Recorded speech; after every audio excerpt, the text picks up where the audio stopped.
Et là, on va parler forcément des Nvidia RTX 5000. On en avait déjà parlé du coup au CES, ça a été révélé dans le cadre du Consumer Electronics Show début janvier, on les a reçus, on les a testés. Et c'est toi, Hugo, déjà, t'as bienvenue Hugo. Merci. Bienvenue sur le plateau, Hugo. Bon, du coup, on va parler des cartes graphiques que t'as pu tester. Ouais, en effet. Sur le papier, voilà, c'était prometteur, on avait même été un peu bluffé. Ouais. Bon, déjà, quel modèle on a testé et que peut-on en tirer, Hugo? Alors, quel modèle on a testé? D'abord celles qui vont sortir demain.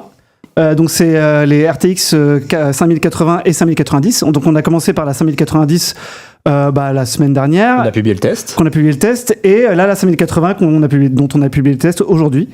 Donc c'est assez classique comme stratégie pour Nvidia de sortir la plus grosse en premier. Et ensuite la 5080. Et là ce sera le mois prochain que sortiront les 5070 Ti et 5070 qui seront de mon point de vue et du point de vue de tout le public, c'est les plus intéressantes qui sont à moins de 1000 euros. Mais on commence par les vitrines technologiques, on commence par les bangers, comme beaucoup de constructeurs, comme la 4K, le path tracing, tout ça quoi.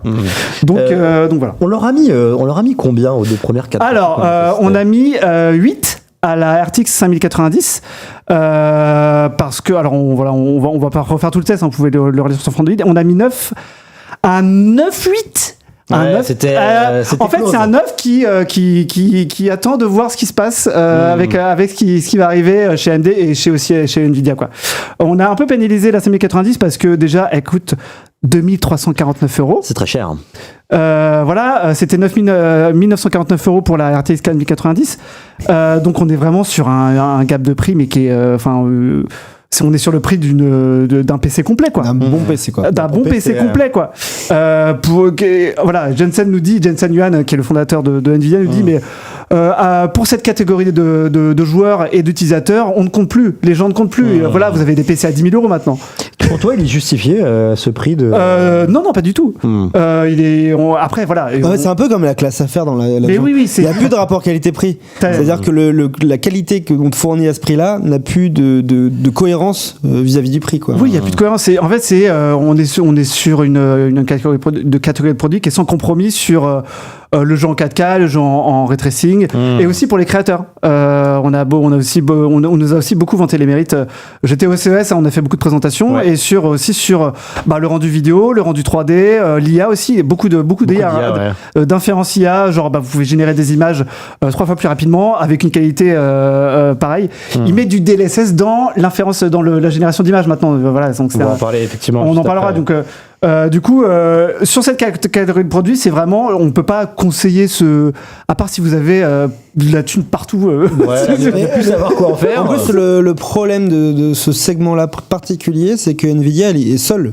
Oui. Voilà, donc ils peuvent se permettre. Ils ont un monopole. Voilà. Sur cette catégorie, ils ont vraiment le monopole quoi, parce que la 7900 XTX, elle est 2 fois moins chère quoi. Et en plus, on a une segmentation qui est encore plus étrange que l'année dernière, c'est que là, on a la 5090 à 2349 et la 5080, du coup, qui est là. Ah, on a les produits. La 5080 qui est là, qui est à 1179.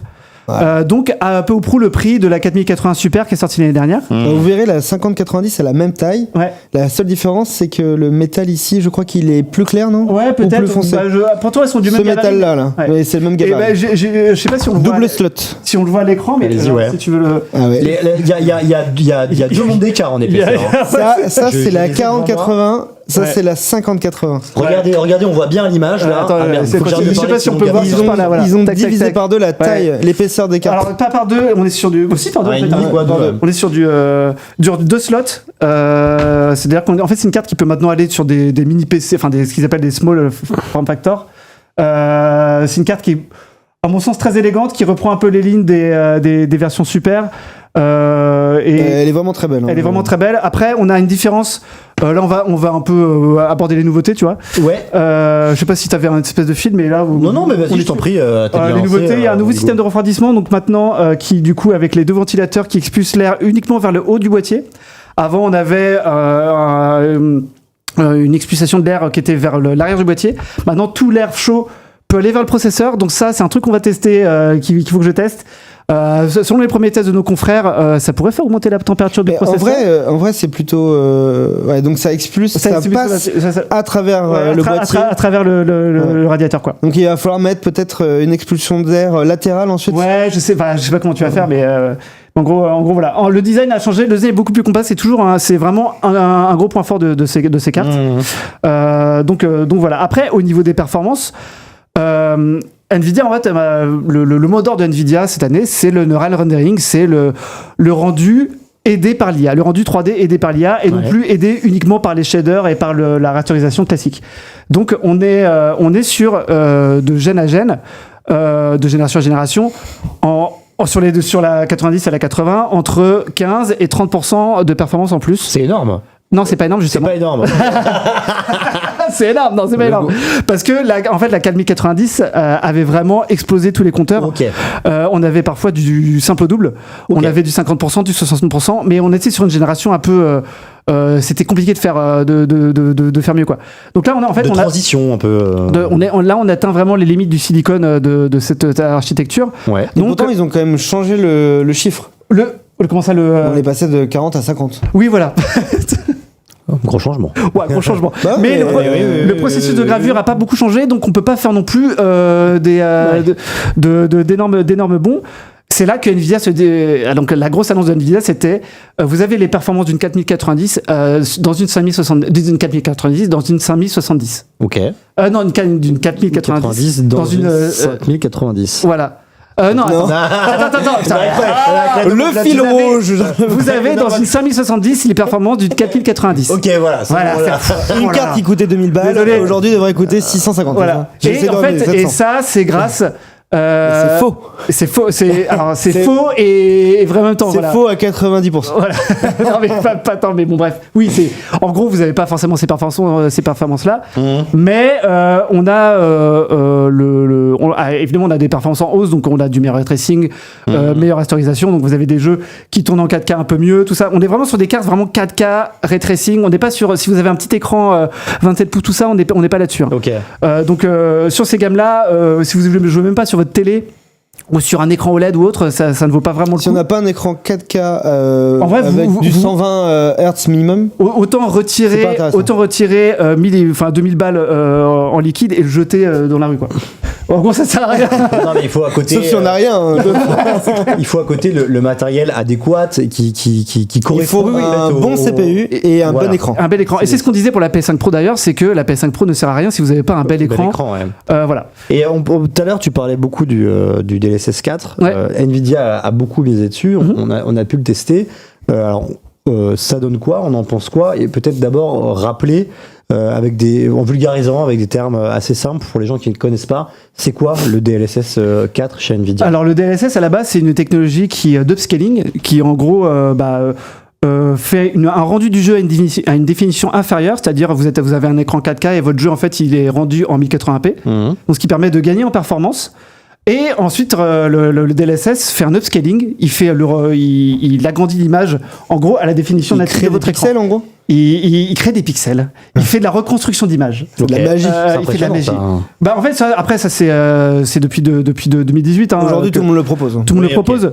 Mais avant, c'était de l'upscaling spatial, c'est-à-dire il se basait sur les pixels qui étaient autour. Maintenant, c'est l'upscaling temporel. Il se base sur les images d'avant pour essayer de voir comment était le pixel avant. Est-ce que je le déplace là? Est-ce que voilà. Donc maintenant, c'est de l'IA. Maintenant, tout est basé sur des modèles qui sont entraînés par plusieurs milliers de GPU. On nous a dit ça au CES. On a des énormes machines qui sont entraînées jour et nuit depuis 6 ans. C'est comme un modèle probabiliste, un peu comme un modèle de langage. C'est exactement ça fonctionne exactement de la même. C'est un modèle de langage. Ouais. Et maintenant le DLSS c'est plus que ça. Maintenant il y a aussi de la génération d'images dont on va parler parce que c'est la grosse nouveauté de cette génération. Et aussi, on a de l'amélioration du ray tracing avec la Ray Reconstruction.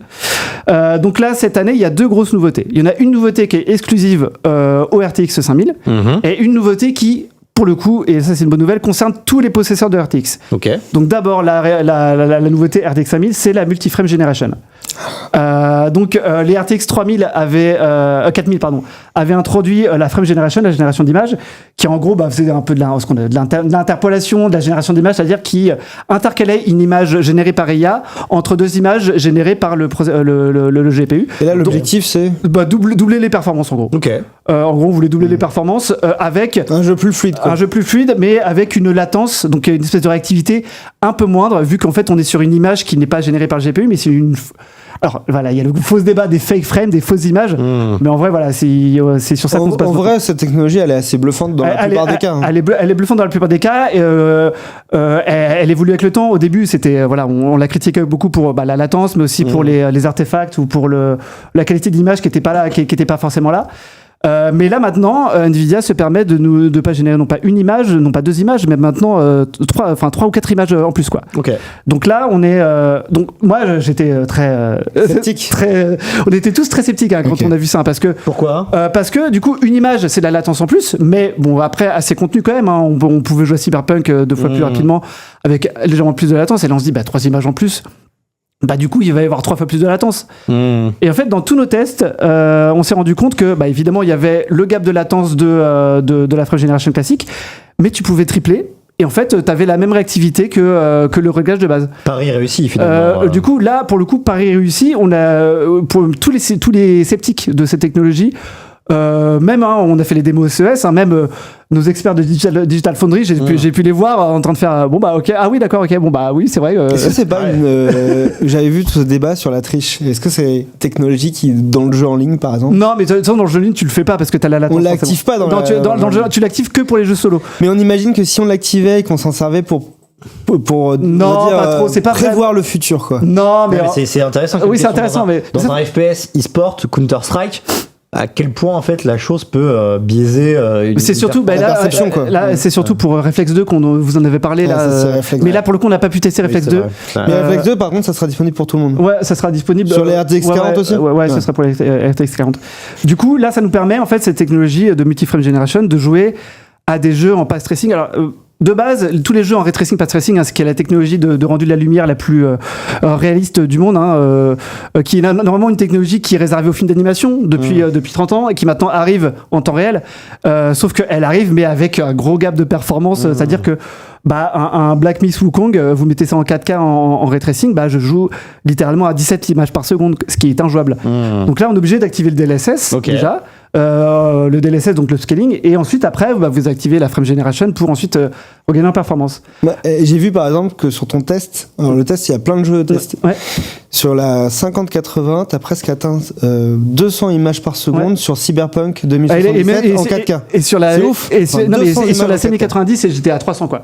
300, mais t'imagines 300 images par seconde sur Cyberpunk. C'est le truc, j'ai joué à Cyberpunk en 300 images par seconde. Évidemment, tous les tarés de la latence vont me dire mais non, c'est pas aussi réactif que si j'avais vraiment 300 images par seconde. Il y a des écrans aujourd'hui qui dépassent les 500 Hz. Faut le dire. Mais du coup, après, Nvidia est malin là-dessus. Ils nous disent choisissez votre carte graphique selon votre écran. Si vous avez un écran 500 Hz, prenez celle qui peut aller jusqu'à 300, 400, j'en sais rien. Si vous n'avez que 240 Hz, la 4K 240 Hz, vous pouvez choisir que la 5070 ou voilà. Donc en fait, il y a une segmentation qui se fait aussi selon l'écran que vous avez, quoi. Bien sûr. Donc voilà. Donc en vrai, la multi-frame generation, on a globalement, même avec tous les collègues, on discute beaucoup avec les collègues journalistes, on a été globalement tous convaincus par ça permet en fait le compromis entre le petit supplément de latence, mais qui ne se répercute pas sur les paramètres supplémentaires. En vrai, pour moi, il vaut le coup, quoi. Moi, je disais par exemple sur les numériques, ils disaient que c'est comme un bon vin qui va bien vieillir, quoi. Ouais. Ça me parle, ça. Là, je comprends. Mais parlons des collègues, on aime bien les. Parce qu'en fait, on en chie tous là depuis 2 semaines. Les collègues et tout. On a un début d'année quand même assez sportif. Et la deuxième grosse nouveauté du DLSS, et on finira là-dessus sur le DLSS, et là ça concerne tout le monde, c'est que le DLSS améliore sa qualité d'image pour toutes les RTX.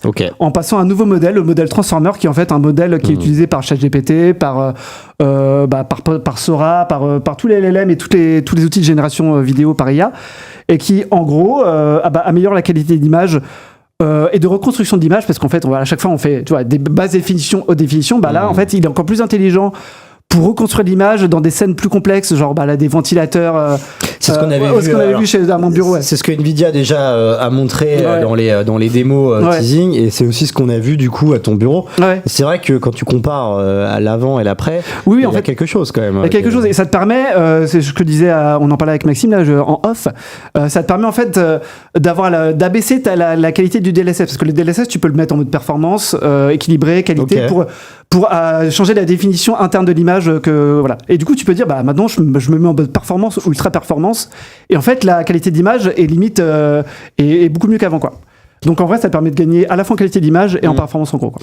À qui on peut recommander ces cartes qu'on a testées? Ouais. On l'a déjà un petit peu évoqué la question au début, mais pour répondre plus concrètement. Alors c'est deux points. Alors moi je dirais la 50-90, c'est comme la 40-90. La 50-90, on la conseille aux gens qui sont pétés de thunes, mais aussi aux gens qui j'adore. J'adore. J'ai dit oui. Mais qui ont aussi un profil créativité, qui veut pas faire de compromis entre créativité et gaming, quoi. Ok. Ouais, le confort. Le confort et c'est la business class. Et voir la première. Et le future proofing, voilà ça me parle. La première.